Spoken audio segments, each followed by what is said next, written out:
그런 생각이 들더라고요. 하나님이 왜 나를 복음을 듣게 하시고 왜 나를 현장에서 사용하실까? 여러분 그런 생각 안 해보셨습니까? 왜 하필 나인가?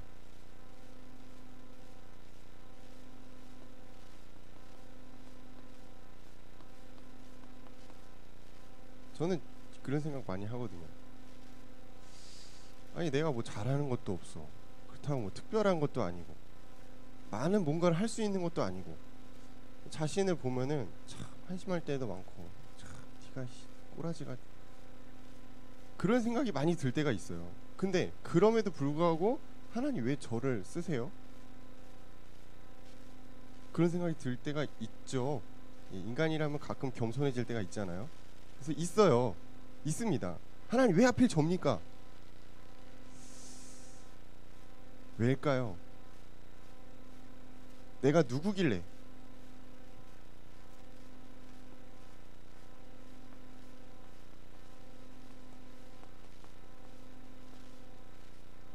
하나님이 나를 만들었기 때문에 하나님 나를 쓰시는 겁니다. 그게 첫 번째입니다. 우리의 정체성이 하나님으로부터 비롯됐기 때문입니다. 우리가 그냥 혼자 살아가는 존재라면 하나님 우리 쓰실 이유가 없거든요.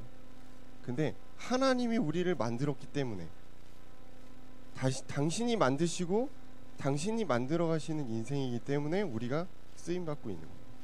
절대 잘못 생각해서는 안 됩니다. 내가 뭘 잘하니까, 내가 이 분야에 특출하니까 절대 그렇지 않아요.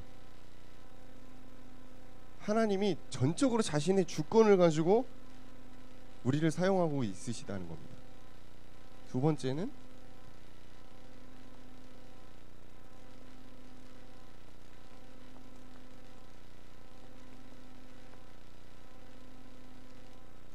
내 걸로 하는 게 아니고 하나님이 주신 것으로 우리가 하니까 가능한 겁니다. 많은 사람이 있지만 왜 하필 납니까? 하나님의 것을 아는 사람이기 때문에 그렇습니다. 그러면은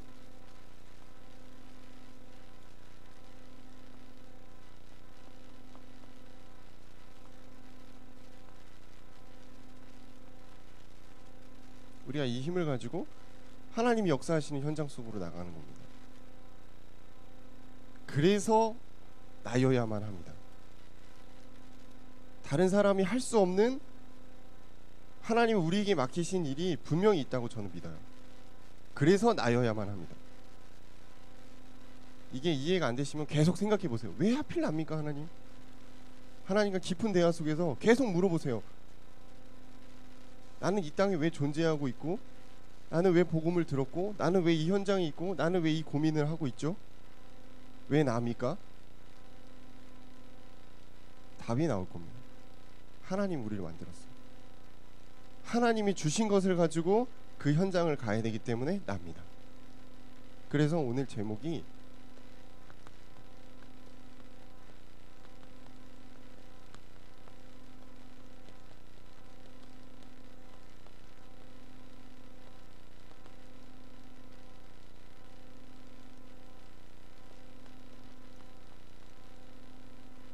나의 것, 나의 현장입니다.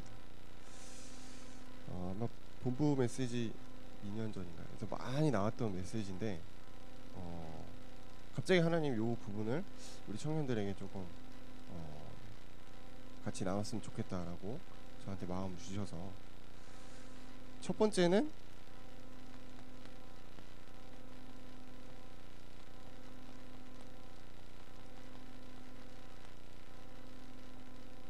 하나님이 만드신 나입니다. 나에 대한 정체성을 모르고 살아가는 청년들이 엄청 많아요. 내가 도대체 누구지? 난 어디서부터 비롯됐지? 난 어디로 가야 되지? 계속 그 고민을 하는 겁니다. 그 고민을 하다가 답이 안 나오면 극단적인 선택도 하고 타락하고 중독되고. 왜냐? 어디서 왔는지도 모르는데 왜 살아갑니까? 그건 진짜 소비하는 인생이거든요. 어디로 가야 될지 모르는데 내가 어떻게 살아갑니까? 빨리 여러분 우리의 정체성에 대한 답을 내셔야 돼요. 우리는 하나님이 만든 하나님의 형상입니다.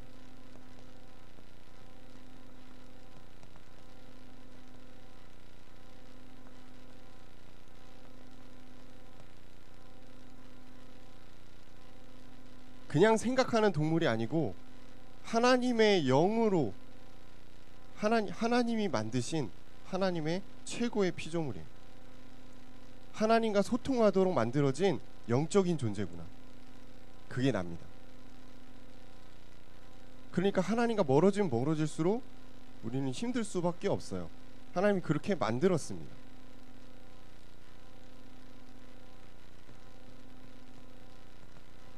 여러분 아마 이 구절을 읽으시면은 참 뭔가 힘이 날 거예요. 이사야서 43장 1절입니다. 내가 너를 지명하여 불렀나니 너는 내 것이라. 하나님이 우리를 이미 여러분 태어나기 전에 지명했다니까요. 너는 하나님의 자녀. 그러니까 우리가 내가 어떤 마음에 막 감동이 와서 하나님이 막 믿어지고 어떤 사역자가 영접하자 그랬더니 영접하고 믿음이 막 생기고 사실은 그게 아니고요. 하나님이 이미 여러분 태어나기 전부터 하나님의 자녀로 찍었다는 거예요. 그래서 하나님이 시간표가 돼서 여러분이 하나님을 인정하는 겁니다. 이미 하나님은 여러분 찍어놨다니까요. 이미 여러분은 구원받기로 작정된 자입니다. 내가 조금이라도 들어가게 되면 구원에 내가 조금이라도 개입을 하면은 그 구원은 온전한 구원이 아니죠. 내가 은혜가 돼서 구원을 받았구나. 절대 그렇지 않습니다. 전적인 하나님의 시간표에 여러분이 응답한 겁니다. 그렇죠? 사실 어떻게 보면 여러분의 동의가 아니에요. 그건 전적인 하나님의 영역입니다. 그래서 여러분이 하나님의 것입니다. 여러분이 어느 현장을 가도 괜찮은 이유가 있습니다. 하나님의 것이기 때문에. 하나님이 만드신 나무입니다. 세 번째는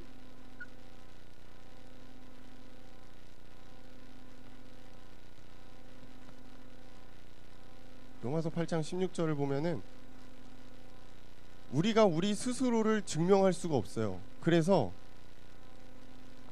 성령이 우리가 하나님의 자녀인 것을 증명하죠.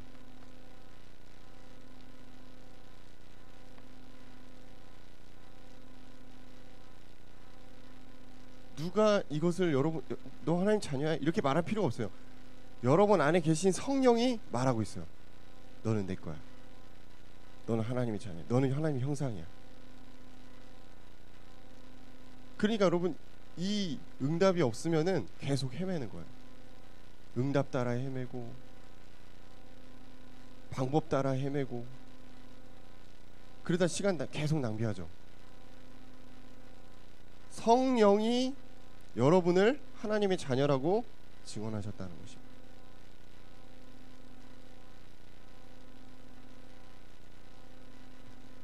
이게 하나님 만드신 나입니다. 그러니까 흔들릴 이유가 없는 거예요. 그러니까 어떤 현장에도 괜찮은 겁니다.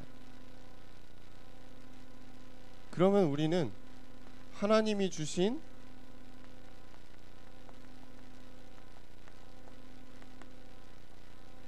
나의 것을 가지고 있어야 되겠잖아요. 그렇잖아요. 우리가 뭐 땅 파서 살아갈 수는 없잖아요. 뭔가 해야 되죠. 하나님도 그렇게 만들었어요. 아담에게 땀을 흘려 땅을 경작하고 수고하고 왜냐 창세기 3장 이후로 태어난 모든 인간은 그렇게 하도록 만들었습니다. 하나님 은혜로 가야 되는 존재이기 때문에 그걸 떠나면은 어쩔 수 없죠. 인간이 자기 힘으로 살아야죠. 근데 우리는 그런 수준의 그런 똑같은 불신자들이랑 똑같은 열심히 일하는 그런 수준의 삶이 아니고 하나님이 주신 나의 것이 있다는 거예요. 성경의 인물 3명을 들겠습니다. 시편 78편 72절을 보면은 다윗에 대한 부분을 언급을 하고 있어요. 다윗이 첫 번째 했던 일이 목동이잖아요. 목동은 양을 잘 지켜야 돼요. 양을 지켜야 되기 때문에 이 맹수들과 싸워야 되잖아요. 그래서 개발한 게 이 물맷돌입니다. 그의 손에 공교함이라고 써 있죠. 근데 전에 성경에 공교함이라 됐고 이번 성경에는 그의 손에 능숙함이라고 되어 있는데 비슷한 말이죠. 그러니까 자기가 하고 있는 일에 대해서 굉장한 전문성을 가졌다라는 거예요. 지금도 목동은 뭐 그렇게 막 각광받는 직업은 아니죠. 근데 그 당시에도 목동이라는 부분은 집에서 막내가 하는 거, 제일 좀 그런 거. 그러니까 만약에 다윗이 계속 목동에 있었다면은 굉장히 힘들었겠죠. 근데 목동에서 멈추지 않고 어디까지 갔어요? 왕까지 갔잖아요.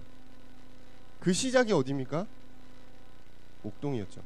그의 손의 능숙함이라는 부분이 하나님이 주신 다윗의 것이에요.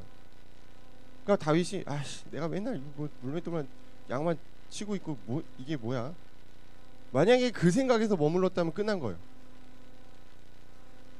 근데 이 만남의 축복이죠. 사무엘을 만나고 기름 부음을 받고 이렇게 해서 왕까지 가잖아요. 우리 여러분 지금 있는 현장에서 내가 하고 있는 굉장히 작은 부분들이 하나님이 주신 나의 것이라고 생각하고 여러분 올인하시면은 나중에 하나님이 어떠한 응답으로 여러분을 축복하실지 감당할 수 없겠죠. 근데 맨날 난 이런 거나 하고 있고 어떡하냐 난 진짜 깝깝하다. 내 현장에서 계속 나에 대한 것을 하나님 주신 나의 작은 일을 무시하고 작게 생각하고 거기에 대해서 여러분 전문성을 갖추지 못하면은 그 다음은 없는 거예요.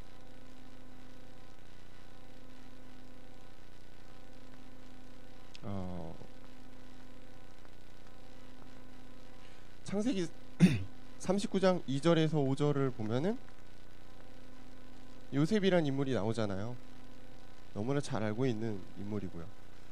이 요셉이란 인물이 노예로 팔려갑니다. 근데 노예로 팔려갔는데 하나님의 영이 충만하고 그가 하는 모든 일을 하나님 축복하시니까 어디까지 갔죠?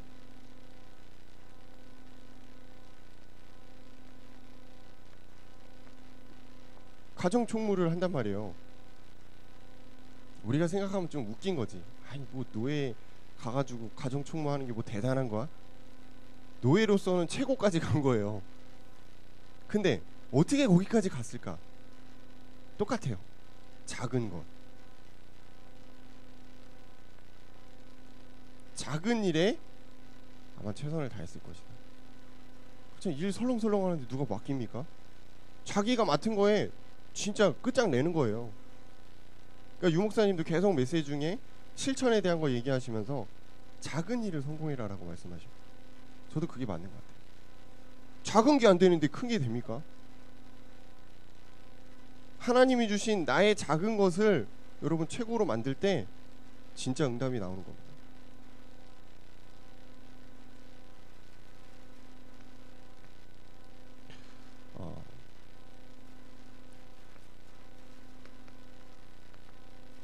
사도행전 18장 2절에서 3절을 보면은 바울이라는 인물이 계속 사도행전에 나오잖아요. 거의 사도행전은 바울이 어떤 동무대죠. 근데 바울이 계속 전도만 하고 다닌 게 아니고 이 구절에 보면은 생업을 같이 했다라는 표현이 나오죠.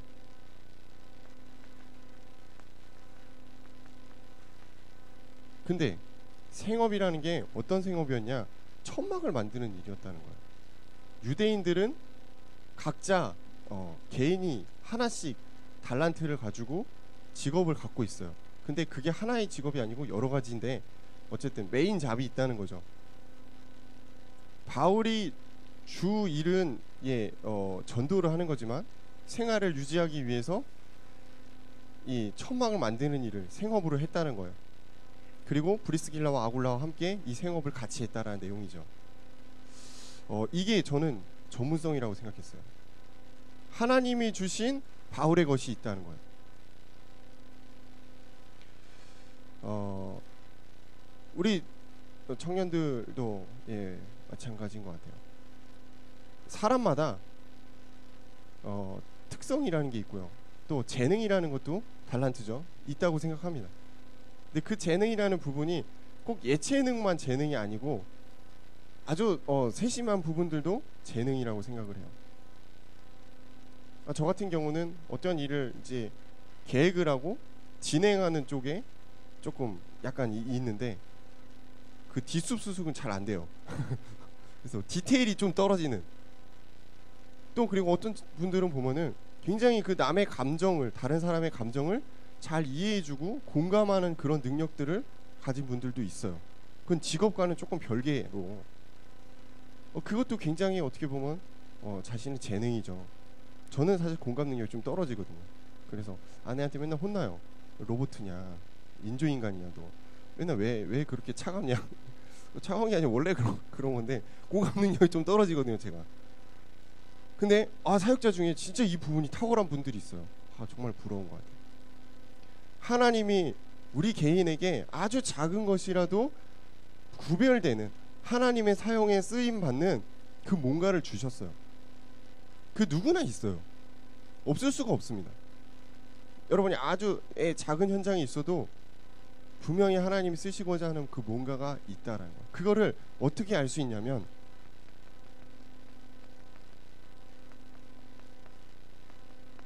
성령이 여러분에게 지혜를 주십니다. 내가 막 하다 보니까 이거 나 잘하네. 야, 내가 이걸로 뭐 할 수 있겠다. 그건 아니에요. 그게 아니고 하나님이 여러분에게 깨닫게 하시는 거 있어요. 야, 넌 이거 해라. 야, 넌 이걸 잘하는 것 같아. 근데 나랑 안 맞을 수도 있어, 그게. 근데 나도 모르게 내가 갖고 있는 캐릭터라는 게 있거든요. 그죠? 달란트가 있고.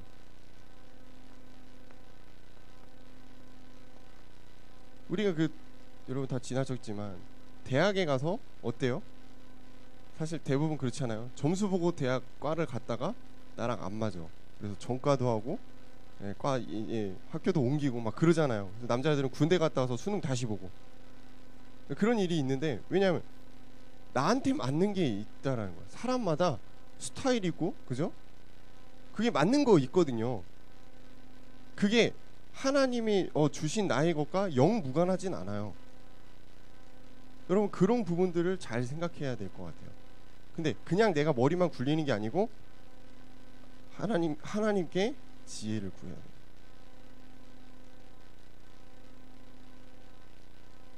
근데 더 중요한 것은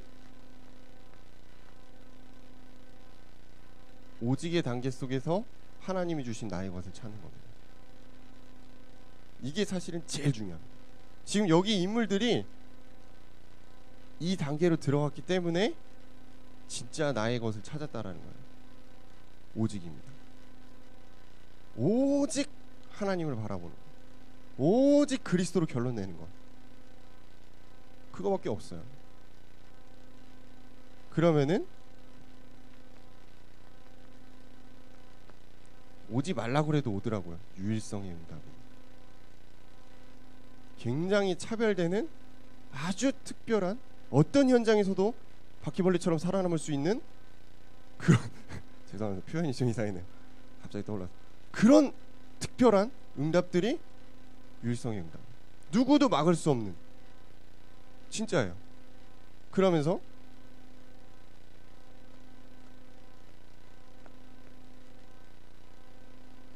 완전히 새로운 분야를 여러분 만들어내는 겁니다. 완전히 새로운 분야를 만드는 것까지 가는 게 저는 볼 때 약간 썸이시지 않나. 그 정도 돼야지 문화를 바꿀 수 있지 않나. 그냥 조금 돈 벌고 조금 성공해가지고는 문화 바꾸기 어렵다. 우리 청년들이 진짜 이 교회와 또 우리 후대와 이 문화를 놓고 기도한다면은 사실은 그 응답까지는 가야 된다. 완전 재창조되는 그 하나님의 능력과 역사를 우리는 봐야 됩니다. 조금 내가 뭐 좀 승진하고 돈 벌고 이걸로는 안 된다고 봐요.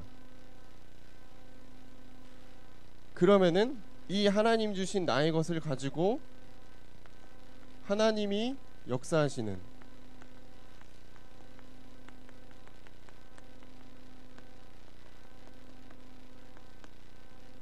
그 현장으로 가는 거죠.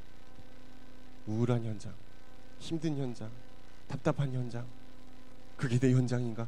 여러분 아마 이런 생각하고 있다면은 굉장히 잘못된 생각을 하고 계신 거예요. 생각을 바꾸세요. 내가 내일 가야 되는 그 현장은 하나님이 역사하신 현장이다. 그럼 뭘 해야 될까요?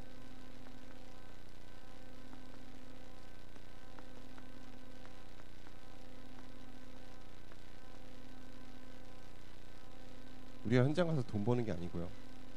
현장 가서 노가다 하고 오는 게 아니고, 현장 가서 막 힘들게 막 사람들한테 막 시달리고 오는 게 아니고, 생명 살리는 현장에 내가 가는 것입니다. 근데 돈은 따라오는 겁니다.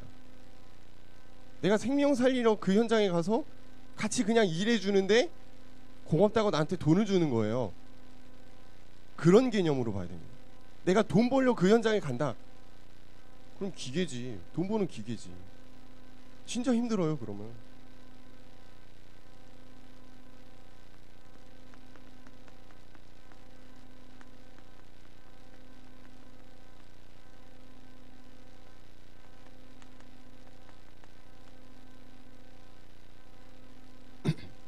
하나님 내 현장에서 어떻게 생명을 살릴까요? 말씀을. 그리스도의 생명을 통해서 많은 사람들이 빛으로 들어오도록 우리를 인도하실 겁니다. 여러분, 전도에 대한 마음을 갖고만 있어도 현장에서 빛이 비춰진다니까요. 응답이 일어난다니까요. 이상하게 사람들이 나한테 물어볼 겁니다. 나 요즘 힘들어. 지금 어쩌라고 나보고. 힘들면 어쩌라고. 그게 아니고, 야, 네가 힘들구나. 네가 시간표가 됐구나. 그리스도의 빛이 필요하구나. 이게 나와야 돼요. 아니면은, 야, 그래, 힘들지. 그래, 같이 술이나 한잔 해주고, 야, 같이 차 마시면서, 그래, 나도 힘들어. 저 시기. 맨날 이러다 끝나면 여러분 언제 생명 살릴 겁니까? 우리가 있는 현장에 있는 이유가 없잖아요.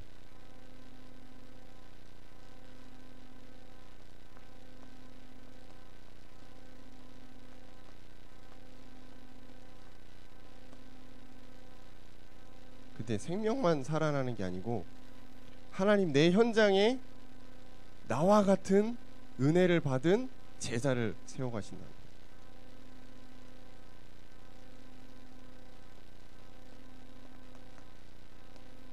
마태복음 4장 19절을 보시면은 예수님이 제자들을 어떻게 부르죠?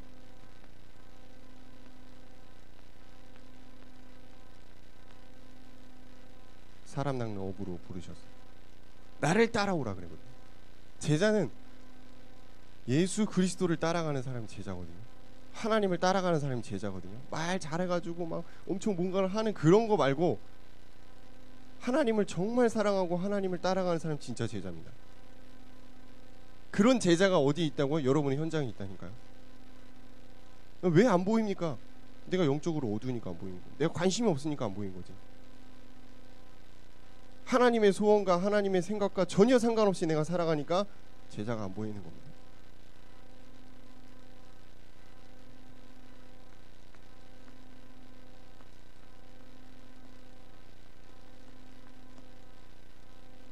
치유하는 현장. 힘들잖아요. 여러분 현장 힘들잖아요. 사람들 얼마나 힘들어요. 그러니까 맨날 술독이 빠지고, 그러니까 말도 안 되게 막 불륜하고 있고,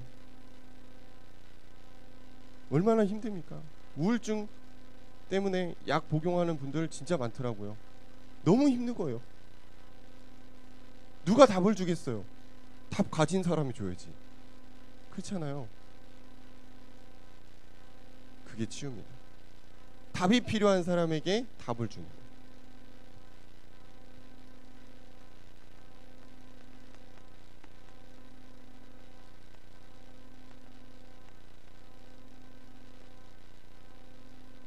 제자들에게 예수님이 이 권세를 줬어요.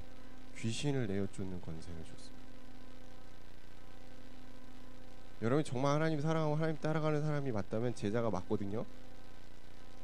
목사님 저는 교회 일주일에 한 번 오고 일주일에 한 번 기도할까 말까인데 제가 어떻게 제자입니까? 라고 말할 수도 있는데, 그럼에도 불구하고 여러분 현장에 여러분밖에 없다면 여러분 제자겠죠.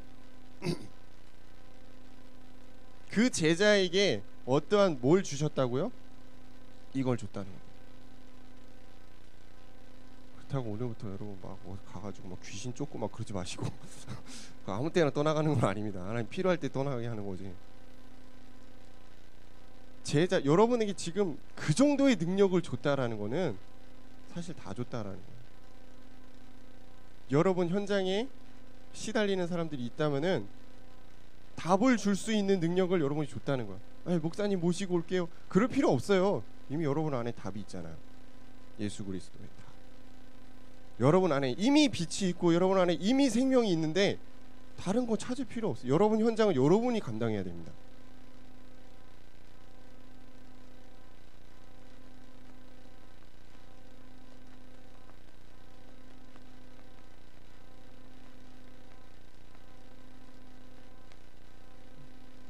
이게 진짜 현장이죠.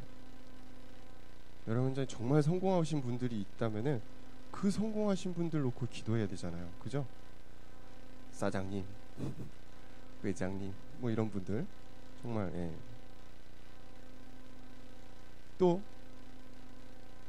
랩넌트가 여러분 현장에 있다면 진짜 여러분 기도하면서 이 후대를 어떻게 도울까? 랩넌트를 세우는 현장에 여러분이 있다면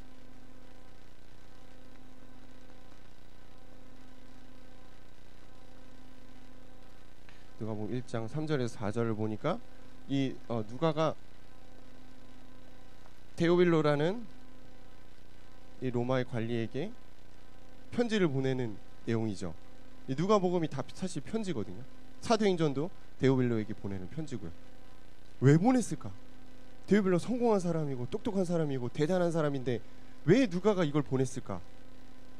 답이 없었다는 거예요. 성공자에. 랩넌트들이 답이 없을 수도 있어요. 그래서 답을 주는 누군가가 필요한 겁니다. 그 일을 하도록 하나님 여러분을 세운 게 맞다면 여러분 응답 받아야겠죠. 그게 내 현장입니다. 현장에 대한 개념을 빨리 바꾸셔야 돼요. 난 이거밖에 못 보네. 더 벌어야 되는데, 빨리 진급해야 되는데, 다른 데로 이직할까? 내가 또 새로운 아이템을 만들어서 뭔가 좀 새롭게 해볼까? 만약에 그 생각이 여러분의 현장이라면은 하나님 응답하기 좀 어렵습니다. 진짜 어려워요. 맨날 그런 현실적인 생각만 하지 마시고 이걸 보셔야 돼요. 과연 하나님은 내 현장에서 뭘 하려고 하시는가? 나를 통해 뭘 하려고 하시는가? 그거를 생각해야지 하나님의 계획과 맞는 거예요. 안 그러고 맨날 현실에만 잡혀가지고 맨날 통장만 보고 있고 답답하네, 힘드네, 어렵네. 그러고 있다면은 여러분 현장을 잘 이해 못한 겁니다.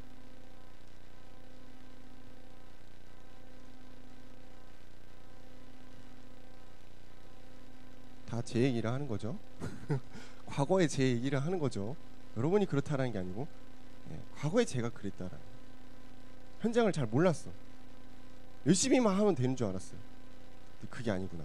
하나님이 원하시는 나의 현장이 있구나. 그거를 딱 받으니까 조금씩 달라지죠. 내가 열심히 하지 않아도 하나님이 열어가시는 것들을 보게 됩니다. 신기하죠? 그리고 그걸 하도록 하나님 마음을 굉장히 줘요. 그래서 기쁨으로 그걸 하게 됩니다. 우리는 그래서 결론이에요.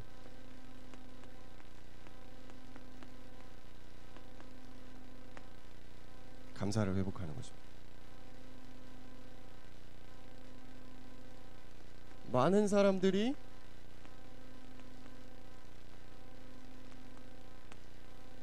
잘못된 생각에 빠져 있어요. 많은 사람들이 불신앙에 빠져 있어요. 하나님 믿지 않는다는 거예요. 그러니까 맨날 똑같아요. 다람쥐가 쳇바퀴 돌듯 맨날 똑같아요. 반복되는 하루, 지겨운 일상, 지긋지긋한 하루. 어떻게 뭔가 특별한 일 없을까? 뭔가 새로운 일 없을까? 그렇죠. 감사가 있을 수가 없어요. 일이 잘 돼도 불평하는 사람들이 있더라고요. 왜? 더 잘 돼야 되는데 왜 이거밖에 안 되는 거예요? 일이 안 되면 안 되니까 또 불평해요. 평생 감사할 수가 없어요. 일이 잘 되고 안 되고 나에게 좋은 일이 있고 없고와 상관없이 여러분 감사할 수 있다면 그건 진짜 여러분 응답 받는 겁니다. 감사할 수 있는 조건과 이유는 이겁니다.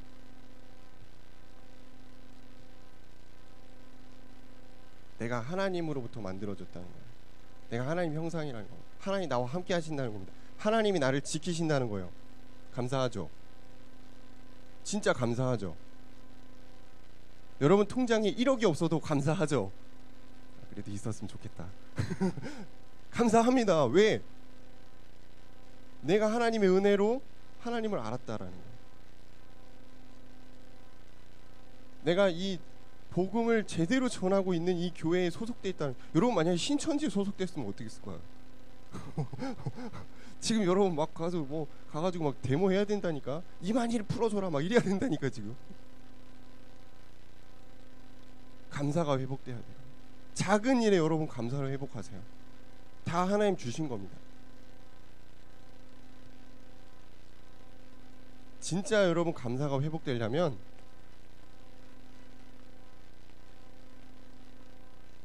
답은 없어요. 말씀으로 들어가는 거예요. 또 저 같은 경우는 아무래도 이제 찬양을 많이 하니까 계속 찬양 속으로 들어가요. 그리고 내 이런 시간도 없다 그러면은 기도 속으로 들어가는 거죠. 말씀 24, 찬양 24, 기도 24.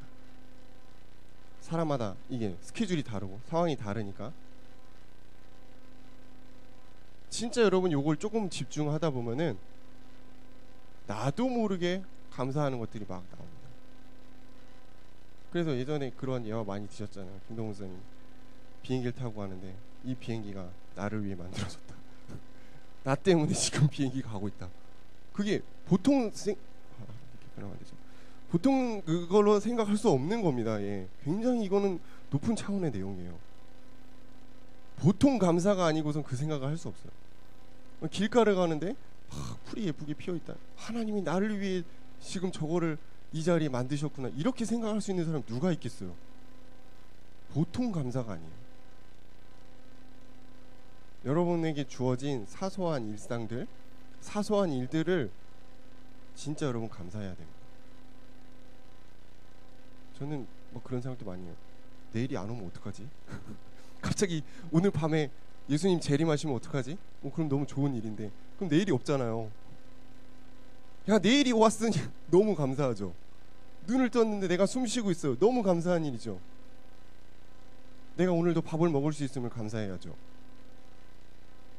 저는 감성주의자가 아닙니다. 되게 현실적인 사람이에요. 근데 하나님의 은혜와 사랑이 여러분에게 조금만 이해하면 많은 것들을 감사할 수 있구나. 감사할 수 있다는 것은 잘못된 생각에서 벗어날 수 있다는 거예요. 감사할 수 있는 사람은 불신앙하지 않아요. 왜냐? 하나님이 주신 모든 것을 다 수용할 수 있기 때문에. 그래서 여러분 조금만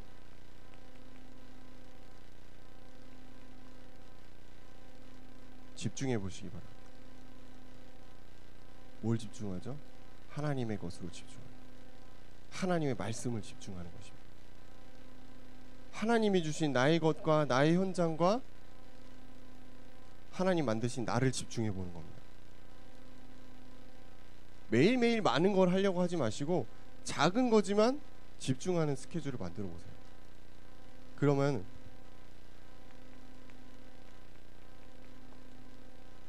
치유라는 게 시작됩니다. 내 안에 잘못된 것, 내 안에 불신앙, 내 안에 염려, 두려움, 고민, 이상한 각인된 거, 트라우마, 그때부터 치유되는 거예요. 누가 막 말해가지고 야 너 고쳐야 돼. 안 고쳐져요. 안 고쳐진 진짜 인간은 안 고쳐. 말 더럽게 안 듣죠. 안 들어요. 왜 내 삶인데 네가 왜 네가 뭔데? 그죠?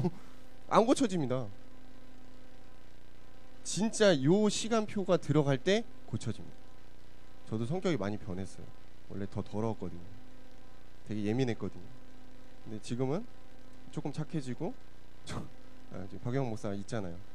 증인이에요, 증인. 얼마나 둘 다 더러웠는지. 조금 우리가 이 시간표를 들어가면 성격도 변하는구나. 그렇습니다. 그러면은 달라고 안 해도 하나님 주시는 게 있어요. 힘이에요. 세상을 살아가는 힘이에요. 세상을 이기는 힘이에요. 문화를 바꾸는 힘이에요. 나를 넘어설 수 있는 그 힘입니다. 그래서 오늘도 또 우리가 또 말씀 듣고 계속 이렇게 하나님 은혜 가운데 살아갈 것인데, 한 타임이라도 여러분 집중할 수 있다면 변화가 일어납니다. 그리고 그 변화가 굉장한 감사로 이루어질 것이고, 또 여러분이 많은 것들을 또 헌신하고 할 수 있는 힘으로 하나님 주실 줄로 믿습니다. 기도하겠습니다. 감사합니다, 주님. 하나님 주신 하나님 만드신 나와 하나님 주신 나의 것, 하나님 만들어 가시는, 하나님 역사하시는 나의 현장을 우리가 바르게 깨닫고 오늘부터 하나님의 응답 속으로 들어갈 수 있도록 주님 인도하여 주옵소서. 예수님 이름으로 기도합니다.